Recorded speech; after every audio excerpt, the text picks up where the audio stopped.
Hello बच्चों, आप लोगों का विराट स्टडी 7 चैनल पर स्वागत है। आज हम आप लोगों के लिए लेकर के आए हैं कक्षा 7 मैथमेटिक्स से लेसन नंबर 15 आपका है perimeter and area. Perimeter means होता है बच्चों परिमाप, एरिया मीन्स होता है क्षेत्रफल। परिमाप का मतलब होता है, आइए चलते हैं। सबसे पहले हम लोग इसमें पढ़ेंगे स्क्वायर एंड रेक्टेंगल। तो सबसे पहले हम रेक्टेंगल के बारे में पढ़ लेते हैं। ये हमारा हो गया रेक्टेंगल। रेक्टेंगल के जो ये हम यहाँ से इसको डिनोट भी कर देते हैं ABCD। इसके जो आमने और सामने की जो फ्रंट सेगमेंट होता है, लाइन सेगमेंट होता है, ये और ये दोनों आपस में बराबर होते हैं। ये और ये फ्रंट सेगमेंट, लाइन सेगमेंट इसके क्या होते हैं, इक्वल होते हैं। अर्थात और इनका पेरीमीटर क्या होता है, इस रेखाखंड, इस रेखाखंड, इस रेखाखंड, यानी यहाँ से अगर वैसे चला जाए और फिर A पर चला आया जाए तो जितनी दूरी हम A से BCD होते हुए अगर हम A पर आएंगे, जितनी दूरी तय करेंगे वो क्या हो जाएगा हमारा, वो पेरीमीटर ऑफ रेक्टेंगल हो जाएगा, यानी वो आयत का परिमाप हो जाएगा। जैसे अगर मान लीजिए हम इसको मान लें A, यहाँ से यहाँ तक की दूरी क्या मान लें बच्चों, यहाँ से यहाँ तक की दूरी A मान लिया हमने, यहाँ से यहाँ तक की दूरी क्या मान लिया, यहाँ से यहाँ तक की दूरी हमने B मान लिया। तो ये ऑटोमेटिकली ये AB बराबर CD होगा। तो AB बराबर जब CD होगा बच्चों, तो AB बराबर CD, तो यहाँ पर भी A हो जाएगा। यहाँ से क्या हो जाएगा, यहाँ से आपका हो जाएगा, यहाँ से ये B है तो ये भी आपका B हो जाएगा। क्यों, ये डेफिनेशन से होता है कि इसके आमने और सामने की भुजाएं क्या होती हैं, आपस में बराबर होती हैं। तो अब यहां से देखेंगे, अब हम लोग लिखेंगे पेरीमीटर ऑफ, यानी यहां से पेरीमीटर ऑफ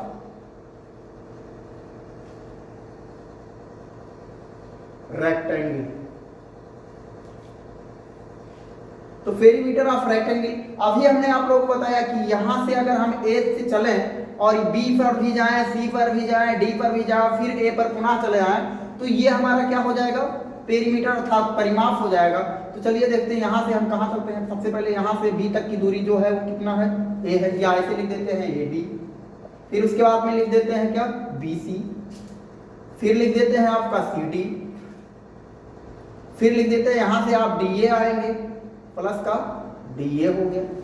अब यहाँ से देख लेते हैं AB की वैल्यू क्या माना हमने, AB की वैल्यू ये माना, DC की वैल्यू क्या माना है दोस्तों, B माना है, CD की वैल्यू क्या माना है, A माना है, DA की वैल्यू क्या है, B है।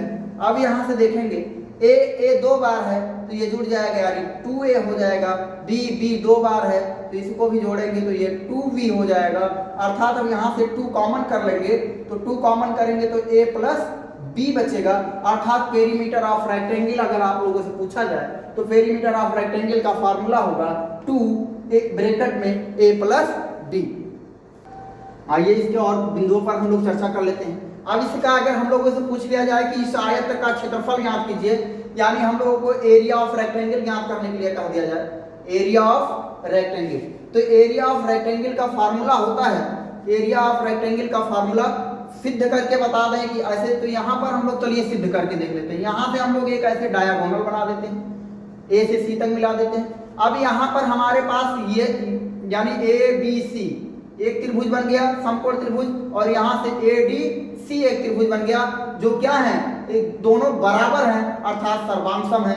तो यहाँ से अगर हम लोग इस पूरे यानी एरिया ऑफ रेक्टेंगल निकाले, पूरे आयत का क्षेत्रफल निकालें, तो हम यहाँ से निकाल सकते हैं ऐसे त्रिभुज, यहाँ से area of triangle, area of triangle ABC plus आपको फिर से कहा जाएगा area of triangle, area of triangle ADC। अब हम लोग जानते हैं एरिया ऑफ ट्रायंगल का फार्मूला क्या होता है दोस्तों, यहाँ से 1/2 बेस इंटू हाइट होता है। तो बेस इंटू हाइट, बेस क्या है, AB है, हाइट क्या है, हाइट हमारी क्या है, हाइट हमारा BC है। यहाँ से plus area of rectangle, area of rectangle area of triangle ADC. तो एडीसी इसमें क्या है, हाइट क्या है दोस्तों, एडी है, 1/2 एडी हो जाएगा, इनटू बेस क्या है, सीडी है। अब आइए देखते हैं, सबकी वैल्यू पुट कर देते हैं। ए बी की वैल्यू क्या है, ए है, 1/2 ए हो गया। फिर इसके बाद में यहाँ से हाइट क्या है इसकी, बी है, यानी बीसी बी हो गया, प्लस 1/2 यहाँ से एडी क्या है दोस्तों, एडी हमारा क्या है, बी है, इंटू बी हो जाएगा, और यहाँ से CD क्या हो जाएगा, CD A हो जाएगा। तो यहाँ से हम लोगों को मिल गया AB/2 प्लस AB/2। अब इसको अगर हम लोग सॉल्व कर लेंगे, तो सॉल्व करेंगे यहाँ से तो हम लोगों को मिल जाएगा, यानी 2 LCM ले लेंगे और यहाँ से हो जाएगा 2AB। तो 2AB हो जाएगा, तो 2 से 2 कट जाएगा, अर्थात हम लोग को AB मिल जाएगा। अर्थात हमारा फार्मूला हो जाएगा area of rectangle, area of rectangle, area of rectangle, area of rectangle क्या हो जाएगा, यहां से क्या आया दोस्तों, ये हमारा लंबाई आ गया और ये हमारा चौड़ाई आ गया। यानी यहां से हम लोग लिख सकते हैं length into breadth, length into breadth. आइए बच्चों नेक्स्ट फार्मूले पर चलते हैं। नेक्स्ट फार्मूला है हमारा, अब अगर हमको ये डायगोनल पता करना हो, किसी में कोई ऐसा क्वेश्चन है जिसमें हमको ये डायगोनल अर्थात विकर्ण पता करना है एसी, तब क्या करेंगे, यहाँ से अगर हम लोग को एसी पता करना है तो आइए देखते हैं, उसके लिए फार्मूला होगा हमारा, यानी यहाँ से डायगोनल ऑफ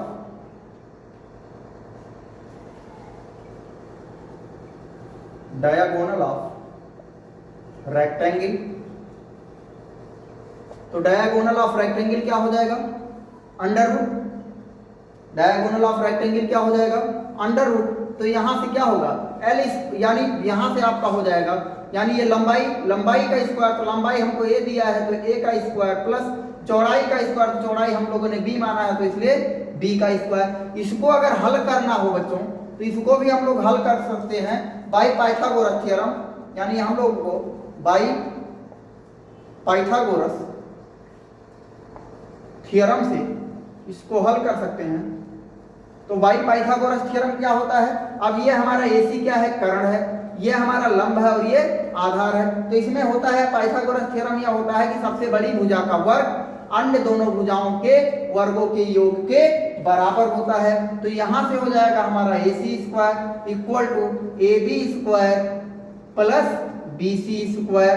तो यहां से AC हमने कुछ नहीं माना है तो मान लिया गया D मान लेते हैं। तो यहां से क्या हो जाएगा, D का स्क्वायर हो जाएगा, फिर A का स्क्वायर हो जाएगा, फिर उसके बाद में आपका B का स्क्वायर हो जाएगा। तो यहां से फिर आपका D इक्वल टू क्या हो जाएगा, under root A square plus B square हो जाएगा, अर्थात डायगोनल इक्वल टू क्या हो जाएगा, अंडर रूट लंबाई का स्क्वायर प्लस चौड़ाई का स्क्वायर। आइए दोस्तों नेक्स्ट टॉपिक पर चलते हैं हम लोग। नेक्स्ट टॉपिक है हमारा स्क्वायर।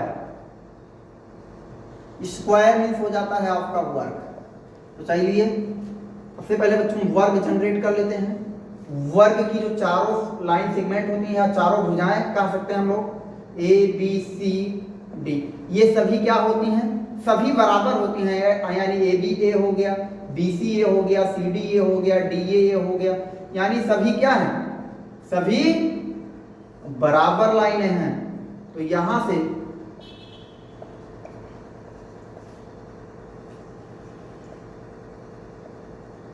सभी बराबर लाइनें हैं। अब इसका अगर आप लोगों को पेरीमीटर पूछा जाए तो सेम कंडीशन वही होगा। अगर A से चल करके हम B से होते हुए, C से D से होते हुए अगर फिर से A पर आ जाए तो हम A यानी 4A हो जाएगा, A plus A plus A plus A यानी 4A हो जाएगा। तो 4 गुणे क्या हो जाएगा, साइड हो जाएगा। तो यहां से फिर से लिखते हैं, आइए देखते हैं, फॉर्मूला जनरेट कर लेते हैं। पेरीमीटर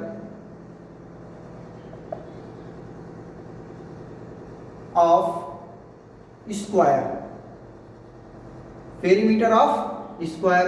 तो पेरीमीटर ऑफ स्क्वायर क्या हो जाएगा, यानी इसकी चारों साइडें बराबर होंगी। तो जब चारों साइडें बराबर हैं तो क्या लिख सकते हैं इसको, 4 इंटू साइड, 4 इंटू साइड। अगर आप लोगों से स्क्वायर का पेरीमीटर पूछा जाए और साइड दिया रहे तो उसको हमको क्या कर देना है बच्चों, उसको 4 गुना कर देना है, और 4 गुना जैसे ही आप कर देंगे तो हमको स्क्वायर का पेरीमीटर प्राप्त हो जाएगा। अब आइए देख लेते हैं, अब हम लोगों को इसमें, अब अगर हम लोगों से इसका एरिया पूछा जाए, यानी area of square, area of the square, अगर आपसे एरिया ऑफ स्क्वायर पूछा जाए तो एरिया ऑफ स्क्वायर क्या हो जाएगा, एरिया ऑफ स्क्वायर इसका क्या है, जैसे अभी हम लोग एरिया ऑफ रेक्टेंगल पढ़े तो area of rectangle length into breadth होता है। इसमें क्या है, जब सभी भुजाएं बराबर हैं तो इसमें केवल क्या कर देंगे, साइड का स्क्वायर कर देंगे, यानी जो भी साइड रहेगा उसका वर्ग कर देंगे तो हमको क्या मिल जाएगा, एरिया ऑफ स्क्वायर हमको पता चल जाएगा। और आगे अगर मान लीजिए कहीं आपको स्क्वायर दिया रहे और साइड निकालना हो तो यहाँ से साइड इक्वल टू आप लिख सकते हो, यहाँ से अंडर रूट हट जाएगा तो यहाँ क्या लग जाएगा, एरिया पर स्क्वायर और अंडर रूट लग जाएगा। यहाँ से अगर स्क्वायर हटेगा तो आपका जो एरिया ऑफ द स्क्वायर है उस पर अंडर रूट लग जाएगा।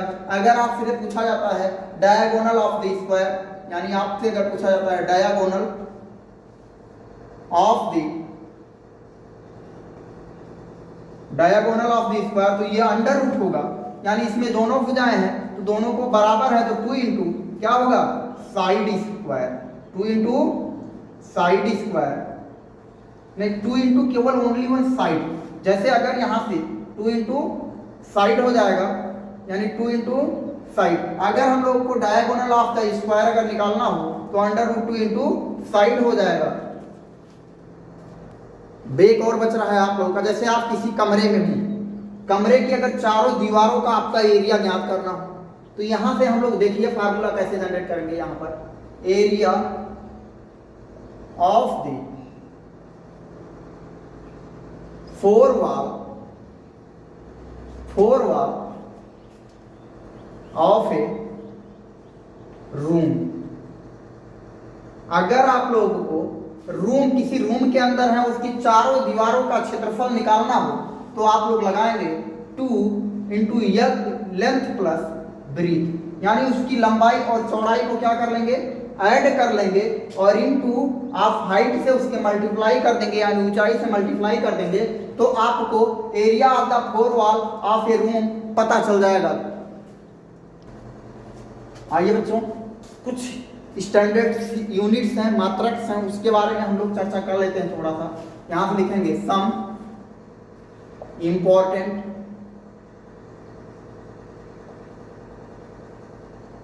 Important units.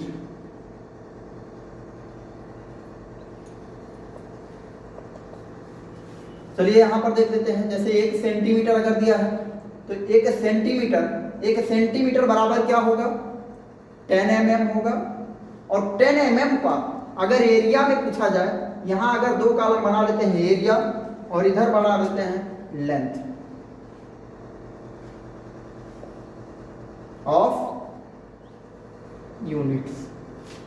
अगर आप यहां पर लेंथ यानी 1 सेंटीमीटर इक्वल टू 10 mm, तो इसका एरिया में अगर हम लोग एरिया में इसी को व्यक्त करना है तो ये क्या हो जाएगा, 1 सेंटीमीटर स्क्वायर हो जाएगा। बट 1 सेंटीमीटर स्क्वायर बराबर क्या होगा, 1 सेंटीमीटर स्क्वायर बराबर आपका हो जाएगा 100 mm स्क्वायर। क्या हो जाएगा बच्चों, 100 mm स्क्वायर हो जाएगा, क्योंकि 1 सेंटीमीटर में आपका 10 mm होगा। और 10 mm अगर मान लिया गया, ये 1 सेंटीमीटर का आपको मान लीजिए दे दिया गया है, अगर आपको 1 सेंटीमीटर का आपको स्क्वायर दे दिया गया, 1 सेंटीमीटर 1 सेंटीमीटर 1 सेंटीमीटर 1 सेंटीमीटर।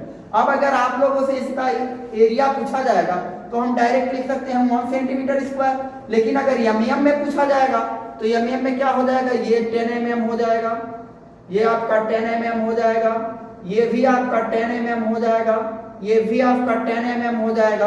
तो इसके अनुसार आपका क्या हो जाएगा, साइड का square, area of the square क्या होता है, साइड स्क्वायर होता है, यानी 10 mm का स्क्वायर कर दोगे तो आपको 10 का स्क्वायर करोगे यानी 10 10 जा 100 mm स्क्वायर आपका हो जाएगा।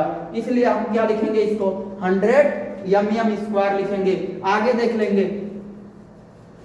अब अगर आप लोगों से पूछा जाता है 1 मीटर बराबर हम क्या लिख सकते हैं, 100 सेंटीमीटर लिख सकते हैं, और 1 मीटर को एरिया में क्या लिख सकते हैं, 1 मीटर स्क्वायर लिख सकते हैं। बट इसको अगर हम लोग को 100 सेंटीमीटर को अगर लिखना हुआ तो 100 का 100 में मल्टीप्लाई कर लेंगे, अर्थात यहाँ पर क्या हो जाएगा, 10,000 सेंटीमीटर स्क्वायर हो जाएगा बच्चों।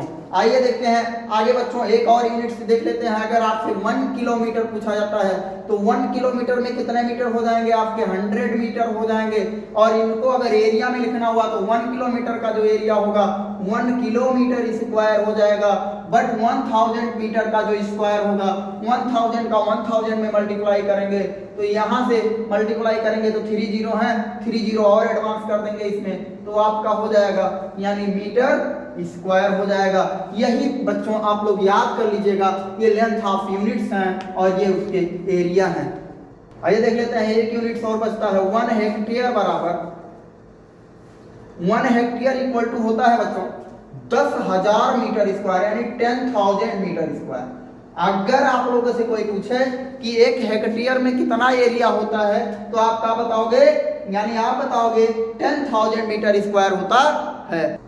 आइए बच्चों अब हम लोग एक्सरसाइज पे चलते हैं। 15.1 का फर्स्ट क्वेश्चन है, find the area and perimeter of square रोज।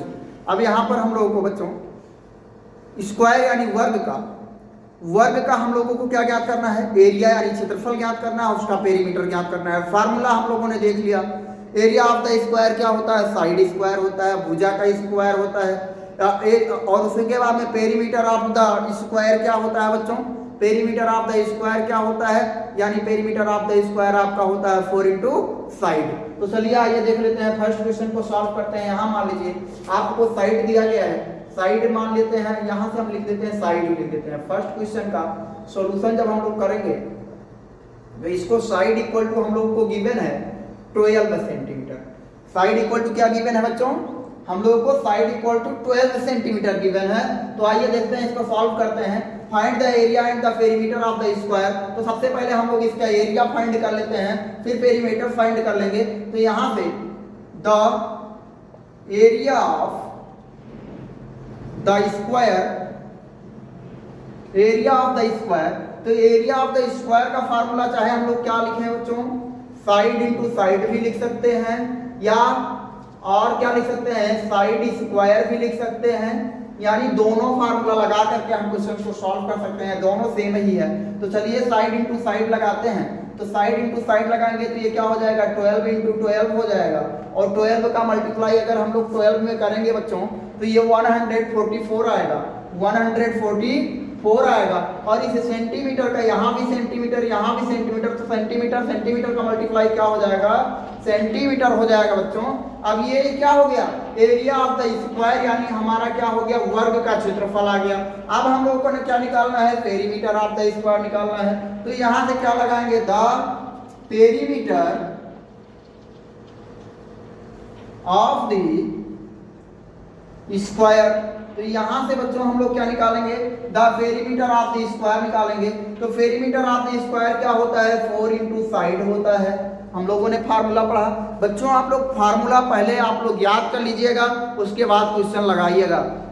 आइए देखते हैं। तो 4 इंटू साइड, तो 4 इंटू साइड का साइड कितना है, 12 है। अब 12 का मल्टीप्लाई अगर हम 4 से करते हैं तो कितना आएगा, 12 4 जा 48 आएगा, यानी 48 सेंटीमीटर हो गया। तो ये क्या हो गया बच्चों, आपके स्क्वायर का पेरीमीटर हो गया। अब आप लोग ऐसे ही सेम टाइप के क्वेश्चंस आपके पास 2 और हैं, आप लोग इसको सॉल्व कीजिएगा और कमेंट कीजिएगा आंसर। आइए बच्चों दूसरे क्वेश्चन पर हम लोग चलते हैं। दूसरा क्वेश्चन है, find the area and perimeter of rectangle whose length and breadth are. हम लोग को दिया गया है लेंथ है, ये ब्रीथ है, ये लेंथ है, ये ब्रीथ है, लेंथ एंड ब्रीथ। हम लोग को लंबाई और चौड़ाई गिवन है। तो आइए देख लेते हैं, यल इक्वल टू हमको कितना दिया है। फर्स्ट क्वेश्चन को सॉल्व करते हैं, सॉल्यूशन इसका हल क्या होगा। तो लेंथ इक्वल टू इसमें है 105 मीटर, ब्रीथ यानी बी इक्वल टू क्या है बच्चों, 80 मीटर है आपका। तो आइए चलते हैं, इसको सॉल्व करते हैं। फार्मूला हमको याद होगा, एरिया ऑफ, यानी यहाँ से अगर हम लोग को एरिया ऑफ रेक्टेंगल ज्ञात करना है तो एरिया ऑफ द रेक्टेंगल का फार्मूला होता है लेंथ इनटू ब्रीथ। और पेरीमीटर ऑफ रेक्टेंगल अगर ज्ञात करना है तो 2 ब्रैकेट में L प्लस B यानी लेंथ प्लस ब्रीथ। तो चलिए आइए देखते हैं। तो यहाँ से सबसे पहले हम लोग एरिया ज्ञात कर लेते हैं। Area of the rectangle, area of the rectangle. तो एरिया ऑफ द रेक्टेंगल का फार्मूला क्या होता है बच्चों? यल गुणे बी, यानी लेंथ गुणे ब्रीथ। तो आइए देखते हैं लेंथ कितना है, 105 मीटर है, ब्रीथ कितना है, 80 मीटर है। तो अब यहां से देखते हैं, अब हम लोग मल्टीप्लाई कर लेते हैं। तो यहाँ एक जीरो है तो इसमें जीरो से मल्टीप्लाई कर देंगे तो जीरो आ जाएगा। 8 से मल्टीप्लाई करके देख लेते हैं, 8 5 जा 40, यहाँ जीरो है तो इसलिए 40 पूरा हो जाएगा। 8 1 जा 8, यानी 8 हो गया। 8400 मीटर स्क्वायर क्या आ गया बच्चों? हम लोग को पहले क्वेश्चन का आंसर आ गया, यानी एरिया ऑफ रेक्टेंगल, यानी जो लंबाई और चौड़ाई जो हम लोग को दी गई थी उसके अकॉर्डिंग उस आयत का क्षेत्रफल जो है बच्चों वो आ गया 8400 मीटर स्क्वायर। अब हम लोग क्या ज्ञात कर लेते हैं? इसका पेरीमीटर ज्ञात कर लेते हैं। तो यहां से हम लोग लिखते हैं perimeter of the rectangle, perimeter of the rectangle formula क्या होगा बच्चों? 2l प्लस b, यानी लंबाई प्लस चौड़ाई। तो यहां से हो जाएगा 2l की वैल्यू कितनी है? 105 है, प्लस b की वैल्यू कितनी है? 80 है। अब यहां से हम लोग इसको और आगे सॉल्व कर लेंगे। यहां से तो 2 इसको ऐड करेंगे तो क्या आएगा? 185 आएगा। 185 का मल्टीप्लाई अगर हम लोग 2 से करेंगे तो 2 5 जा 10 हो जाएगा, 2 8 जा 16 और एक 17 हो जाएगा, 2 1 जा 2 और एक 3 हो जाएगा आपका, यानी ये आ गया हमारा 370 मीटर बच्चों। आइए बच्चों हम लोग इसी का सेकंड नंबर क्वेश्चन सॉल्व करते हैं। इसमें l इक्वल टू क्या दिया गया है? यानी लेंथ है 2.4 मीटर, 2.4 मीटर, और इसकी जो ब्रीथ है ये हमको लोगों को दी गई है 180 सेंटीमीटर दी गई है। तो बच्चों हम लोगों को इसको ये देखिए ये मीटर में है, इसका यूनिट्स क्या है? मीटर है, इसका यूनिट्स सेंटीमीटर है। तो हम इस सवाल को तब तक नहीं सॉल्व कर पाएंगे, तब तक हमको इसका सही आंसर नहीं आएगा जब तक दोनों की यूनिट्स क्या होगी? समान नहीं होगी। तो यहां से अगर हम लोग इसकी यूनिट समान करना चाहें तो 1 मीटर में 100 सेंटीमीटर होता है और या 1 मीटर में 100 सेंटीमीटर होता है, तो उसके अकॉर्डिंग ये क्या हो जाएगा? 1.8 मीटर हो जाएगा बच्चों। अब अगर हम लोग को इसको ज्ञात करना है, अगर मीटर में चेंज करना है तो 180/100 से डिवाइड करेंगे तो यहाँ से 1 0 कट जाएगा, और 10 से जब हम लोग 18 में भाग देंगे तो हमको क्या मिलेगा? 1.8 मीटर मिलेगा। अर्थात अब हमारा क्या हो गया? लेंथ कितना हो गया? 2.4 मीटर, ब्रीथ हो गया 1.8 मीटर। अब चलिए बच्चों इसको सॉल्व कर लेते हैं। एरिया ऑफ द रेक्टेंगल, तो एरिया ऑफ द रेक्टेंगल क्या हो जाएगा? लेंथ इंटू ब्रीथ हो जाएगा। तो लेंथ की वैल्यू क्या है? लेंथ की वैल्यू आपकी 2.4 है और ब्रीथ की वैल्यू आपकी 1.8 है। अब इन दोनों का अगर हम लोग मल्टीप्लाई कर दें तो यहां से 2418 कर देते हैं। अब यहां पर अगर हम लोग मल्टीप्लाई करें तो ऐसे अगर साधारण मल्टीप्लाई करें इसका तो यहां से क्या होगा? 8 4 जा 32 कैरी आ गया, 3 आ गया। एक लाइन में यहां से क्या हो गया? 8 2 जा 16 और 4 1 जा 4, 16 और 4 20 और 3 मिला करके आपका 23 हो गया। और 2 1 जा 2, 2 1 जा 2 हो गया और 23 यानी 2 कैरी बचा था तो 2 1 जा 2 और ये 4 हो गया, यानी आपका कितना हो गया? 432। अब 432 आ गया, यहाँ दशमलव है तो आप लोगों को पॉइंट लगा है तो कितने अंक पर पॉइंट हो जाएगा? एक 1 डिजिट और ये दूसरा डिजिट, यानी 2 डिजिट पर पॉइंट लग जाएगा। तो 1 और 2 डिजिट यहाँ पर पॉइंट लग जाएगा तो 4.32 मीटर स्क्वायर। ये क्या हो जाएगा? एरिया ऑफ द रेक्टेंगल, आयत का क्षेत्रफल हो जाएगा। अब पेरीमीटर ऑफ द रेक्टेंगल ज्ञात कर लेते हैं। तो पेरीमीटर ऑफ द रेक्टेंगल ज्ञात करने के लिए हम लोगों को यल कितना दिया गया है? लेंथ 2.4 दिया गया है, प्लस ब्रीथ जो दिया गया है 1.8 दिया गया है। अब इसको भी ऐड कर लेते हैं, तो ऐड करेंगे यहाँ से तो ये 2 आ गया और यहाँ से 8 और 4 मिला करके कितना हो जाएगा? 12 हो जाएगा। और यहाँ से 1 और 2 मिला करके 3 और 4 हो जाएगा, यानी 4.2 हो जाएगा। अब 4.2 का मल्टीप्लाई अगर 2 में करेंगे तो ये 8 पॉइंट क्या हो जाएगा, 4 मीटर इसका पेरीमीटर आ जाएगा बच्चों। आशा करते हैं आप लोग को समझ में आया होगा बच्चों। अगर समझ में नहीं आए तो आप लोग कमेंट करें, और अगर आप लोगों को समझ में आए तो आप लोग वीडियोस को लाइक करें, शेयर करें और हमारे चैनल को सब्सक्राइब करें और बेल आइकन जरूर दबाएं बच्चों, ताकि इसका नोटिफिकेशन आपको जैसे हम कोई नया वीडियो अप्लाई करें आप लोगों को उसका नोटिफिकेशन जल्दी मिल सके।